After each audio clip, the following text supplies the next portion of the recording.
Bismillahirrahmanirrahim.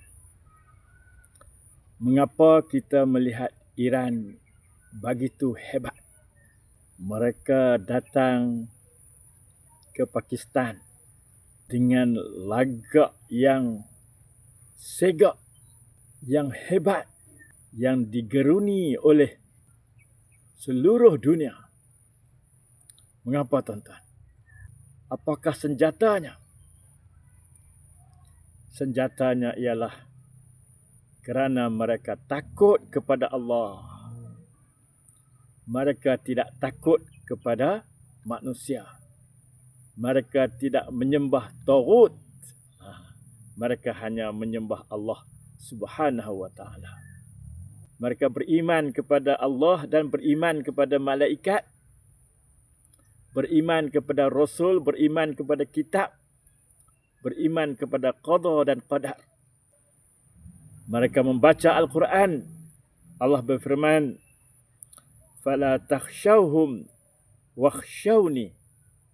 Janganlah kamu takut kepada mereka dan takutlah kepadaku. Hak tu yang hebat, tuan-tuan. Ini Amerika mempunyai kekuatan yang begitu hebat sekarang ini.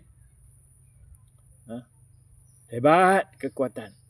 Tetapi Iran, walaupun dia satu, musuh dia banyak, dia hanya takut kepada Allah, maka dia kelihatan hebat, tuan-tuan. Mereka seperti satu bangsa yang Allah gambarkan dalam Al-Quran.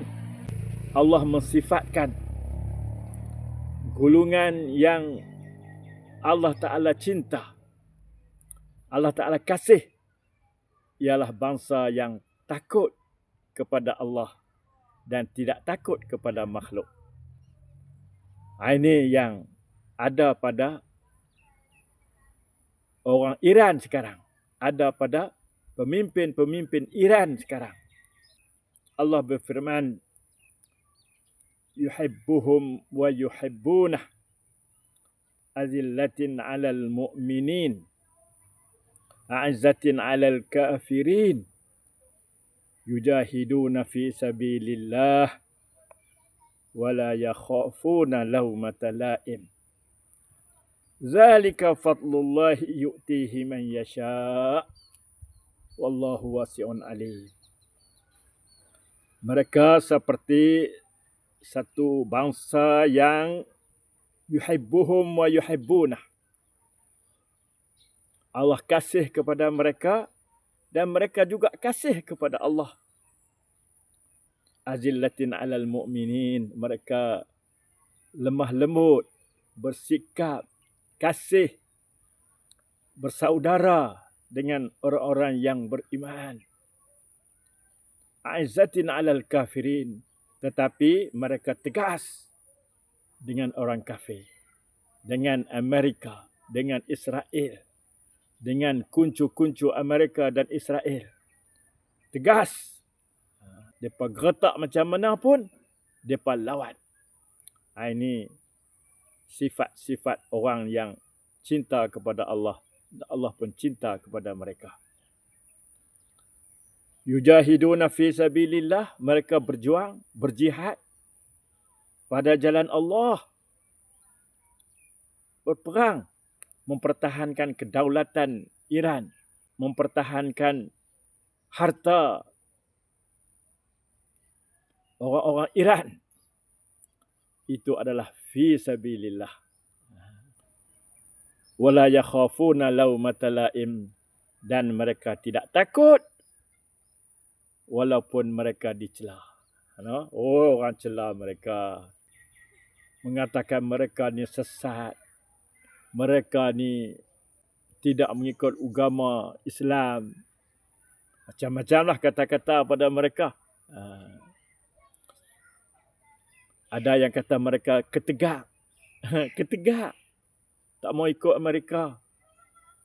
Jadi mereka tak takut. Orang cela macam-macam. Inilah di antara senjata sulit yang kita nampak Iran itu hebat, tuan-tuan.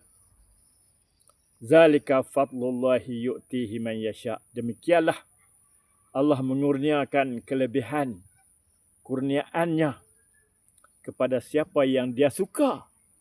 Ini hak Allah Ta'ala. Bukan semua orang dapat tak ni. Kehebatan macam ni bukan semua. Ada orang yang takut menjadi penyembah tagut, tetapi Iran tak takut. Iran tidak sembah tagut. Mereka hanya menyembah Allah Subhanahu Wa Taala.